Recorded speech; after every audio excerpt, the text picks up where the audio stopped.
उजड़ी जमीन की रानी। एक समय की बात है, एक परिवार में 3 भाई और एक बहन थे।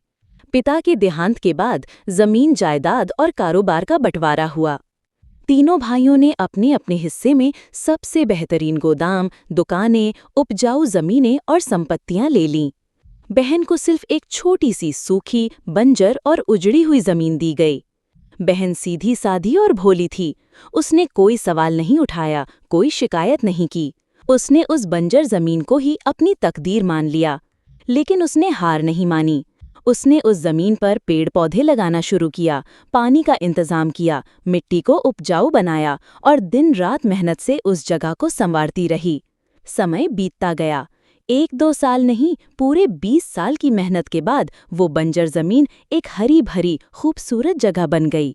वहाँ एक शानदार होटल खड़ा हुआ, जहाँ शादियाँ होतीं, मेहमान आते, संगीत गूंजता और हर कोने से खुशबू आती।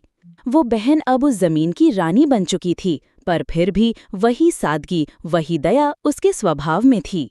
एक दिन 20 साल बाद उसके तीनों भाई उसके पास आए। उनके व्यापार ठप हो चुके थे, वो कर्ज में डूब चुके थे और अब मदद की आस में अपनी बहन के पास पहुंचे। बहन ने सब कुछ सुना। उसने कोई उलाहना नहीं दिया, कोई गिला नहीं किया। उसने मुस्कुराते हुए कहा, जो मेरे पास है वो भगवान की कृपा और मेरी मेहनत का फल है। अगर मैं इसे तुमसे बांट सकती हूँ तो यही मेरा सौभाग्य है। उसने अपने भाइयों की मदद की, उन्हें नया काम शुरू करने में सहयोग दिया।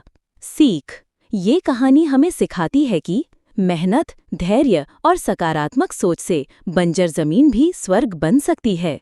जिंदगी में नाइंसाफी हो सकती है, पर अगर आप सच्चे दिल से आगे बढ़ते हो तो किस्मत भी झुक जाती है। और सबसे बड़ी बात,